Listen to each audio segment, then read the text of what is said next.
Investissement dans les infrastructures de loisirs du côté de Château-Richer, mais également on va parler du bilan financier de la Ville parce que oui, la fin de l'année arrive à grands pas. On accueille le maire de Château-Richer, Frédéric Dancause. Bonjour, M. Dancause. Bonjour, M. Gamache. Ça va bien? Ça va bien, et vous? Oui, grosse année, gros projet aussi.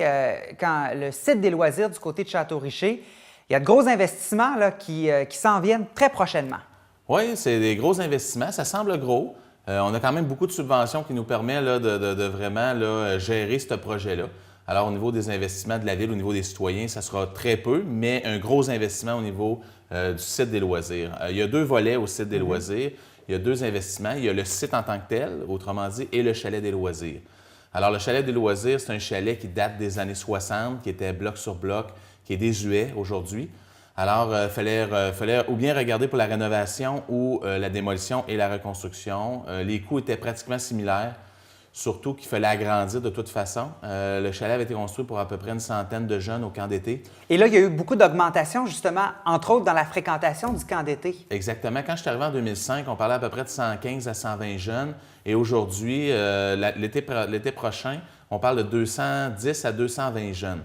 À Château-Richer, on a un taux de croissance d'environ 60 nouvelles naissances par année. Alors, il faut planifier. Dans le fond, notre rôle d'élu, c'est de planifier ces choses-là pour ne pas se retrouver dans une situation problématique. Alors, on planifie. C'était le temps de revamper le chalet des loisirs. En même temps, on refait toutes les infrastructures. Le site des loisirs, le chalet des loisirs, en plus, va devenir complémentaire aussi parce qu'on va avoir une surface de deck hockey, une ligue de deck hockey. Fait qu'on agrandit aussi en même temps pour offrir des vestiaires, pour vraiment là, donner un accès à une ligue de deck hockey. On veut bonifier, en fait, l'offre de services. Exact. On bonifie vraiment l'offre de service. On a une salle polyvalente pour 80 personnes. On a déjà un centre communautaire qui est utilisé pratiquement à sa pleine capacité à l'année. On va avoir une autre salle de 80 personnes à l'intérieur de ce chalet-là qui va pouvoir être utilisé à l'année et non juste dans la période du camp de jour. On va avoir plusieurs commodités au niveau de la piscine, des jeux d'eau. On va avoir une infirmerie à l'intérieur, justement, parce qu'on n'avait pas d'infirmerie pour les jeunes l'été ou les gens qui se blessaient, c'est vraiment sur le site des loisirs, un casse-croûte sur place. Fait que c'est vraiment un beau projet. À la base, ce projet-là, on avait pensé l'inclure avec le CPE. Malheureusement, on a eu une décision de la Commission de protection du territoire agricole qui refusait notre agrandissement de bâtiment sur un autre plateau. Alors, on a décidé de le faire à la même endroit, de le relocaliser à la même endroit.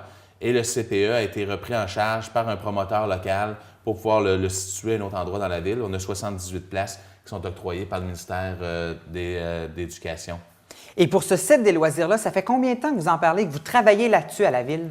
Ah, je vous dirais, ça fait déjà 3 ans, environ 3-4 ans qu'on travaille sur ce projet-là. Évidemment, nous, il faut regarder la capacité de payer des citoyens. On va chercher toutes les subventions disponibles.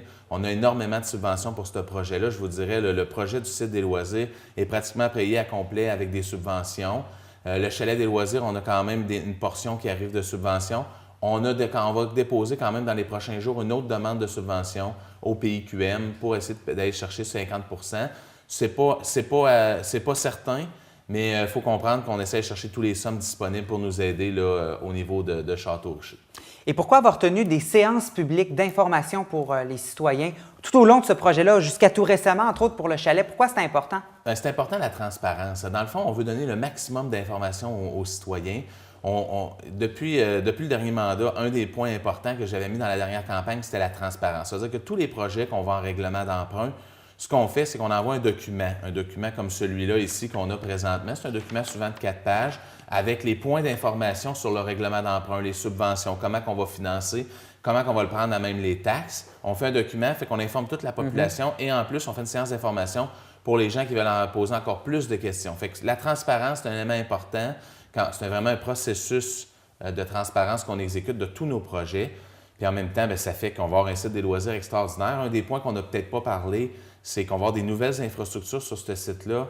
On va avoir terrain de tennis, terrain de pétanque, terrain de volleyball, soccer, qu'on n'a pas présentement. Ça va être un soccer vraiment qui va être pour la côte de Beaupré, pour tout. Fait que tous nos jeunes vont pouvoir jouer à Château-Richer et aller dans les autres municipalités. Présentement, nos jeunes allaient dans toutes les autres municipalités, sauf Château-Richer au niveau de l'association de soccer de la côte de Beaupré. Des jeux d'eau, la piscine va être creusée, va être refaite complètement au niveau de l'infrastructure.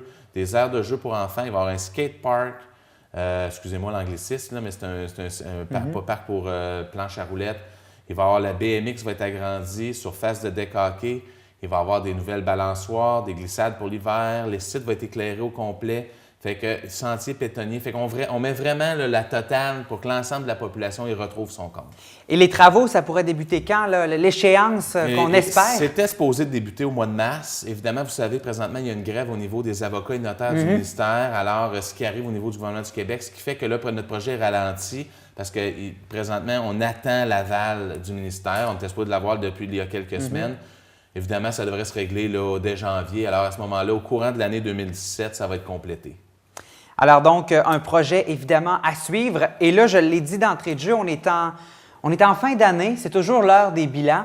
Bilan à la Ville de Château-Richer, bilan financier. Comment se portent les finances publiques de la Ville? Les finances publiques vont très bien. J'ai justement remis mon rapport du maire à la dernière séance de conseil. On prévoit un surplus encore cette année. Alors, pour une 11e année consécutive depuis que je suis en poste à la Ville de Château-Richer, on a un surplus. Ce qu'il faut comprendre, c'est la gestion de la ville. Je vous dirais, j'ai sorti mes informations au niveau du profil financier de la ville 2015.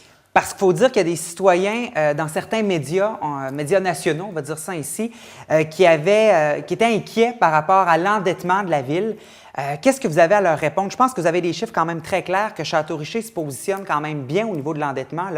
C'est pas aussi endetté qu'on pense. Bien, c'est toujours les 8, même 10, 12 inquiets. C'est des gens qui sont inquiets. Depuis que je suis rentré au pouvoir il y a 11 ans, ils sont toujours inquiets. Mais pourtant, les taux de taxation sont toujours en bas. L'augmentation, même, on a gelé les taxes certaines années, on l'a même diminué. Il y a certaines années qu'on a augmenté, mais notre taux d'augmentation est toujours en bas de l'inflation. Fait qu'on a toujours maîtrisé les finances de la ville. Ces gens-là disent à peu près n'importe quoi parce qu'ils connaissent rien, mais sont juste contre moi, puis ils sont contre tous les projets que je fais au niveau politique. Fait que c'est une idéologie, là, fait que je peux pas me battre contre l'idéologie.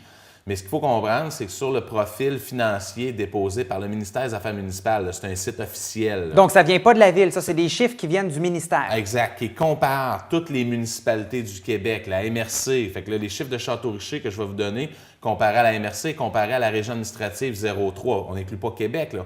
On prend les villes de même taille que Château-Richer. On voit que le taux d'endettement par unité d'évaluation est 42 % plus bas que la région administrative, toute la région de la Capitale-Nationale. Puis le taux d'endettement versus la MRC est 42 % plus bas pour la MRC, 51 % versus la région administrative. C'est vraiment, on a un taux d'endettement qui est vraiment bas à Château-Richer. Ce qui est le plus intéressant, là, vraiment, là, dans l'analyse du ministère versus les autres municipalités, c'est la charge fiscale moyenne des résidents d'un logement, incluant les condominiums, quand on compare. Ça veut dire que Château-Richer est à 2028 $ par unité, par charge fiscale, versus la MRC. Puis là, je ne suis pas en train de me comparer avec la MRC, mais c'est juste pour comparer dans la MRC, 2299, ce qui veut dire que Château-Richer est 12 % de moins dans sa région, autrement dit limitrophe. Et si on compare avec la région administrative, la charge fiscale pour la région administrative, c'est 3014 $ par unité. Ce qui veut dire qu'il est 33 % plus élevé que Château-Richer. Autrement dit, Château-Richer, 33 % de moins. Fait que quand ces gens-là viennent dire dans une TV nationale à peu près n'importe quoi pour dire qu'ils ont peur de l'endettement, puis ils ont peur, puis ils sont inquiets, je pense que l'inquiétude, on la contrôle. Je pense que les élus de Château-Richer, avec le personnel administratif qu'on a en place, contrôlent très, très bien les dettes. Et à toutes les fois qu'on a une dette, est souvent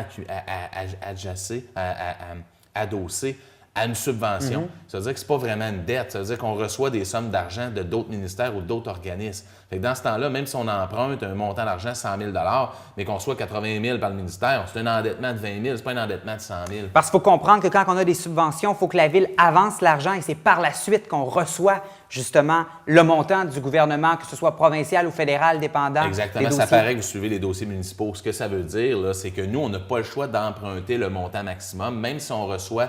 Comme je vous dis, on n'a pas le choix d'emprunter 100 $, même si on reçoit 80, il faut emprunter 100 $, mais puis le 80 va arriver plus tard, mais on est obligé d'emprunter le montant maximum du projet.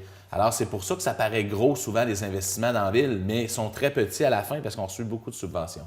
Et pour 2017, il y a le site des loisirs, évidemment, comme projet, mais avez-vous d'autres plans à venir pour la prochaine année? Bien, écoutez, là, on a eu une année exceptionnelle. Vous disiez tantôt, elle était chargée. On a renégocié les conventions cadres. C'est-à-dire, tous nos employés ont été heureux. C'est-à-dire, Tout s'est fait dans l'harmonie. On a eu une très belle année, 8 ans avec nos cols bleus. Ça, c'est exceptionnel. Il a fallu me faire une demande express au ministre. Ça veut dire qu'il faut que les deux parties soient d'accord pour aller sur 8 ans. Normalement, c'est 5 ans minimum, maximum. Alors ça, on a une très belle entente avec nos cols bleus, très belle entente avec nos cols blancs, où est-ce qu'il y a une harmonie à l'Hôtel de Ville. Alors ça, c'était important pour nous. Évidemment, on a fait des agrandissements internes à l'Hôtel de Ville cette année.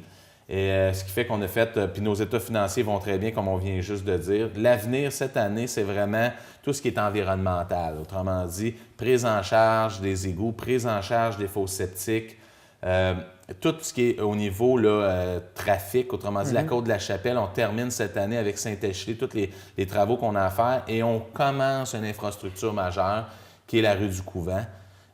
Oui, ça va être un investissement d'1,6 million, mais encore une fois, on a environ 1,2 qui vient de la taxe d'essence. Autrement dit, c'est une subvention. Un peu comme tantôt, on a à peu près un 400 000 à attacher. On va faire ça, c'est notre gros projet là, pour 2017, en plus du site des loisirs. Monsieur Dancos, merci beaucoup d'avoir été avec nous aujourd'hui. Bien, ça me fait plaisir. Je vous remercie de l'invitation.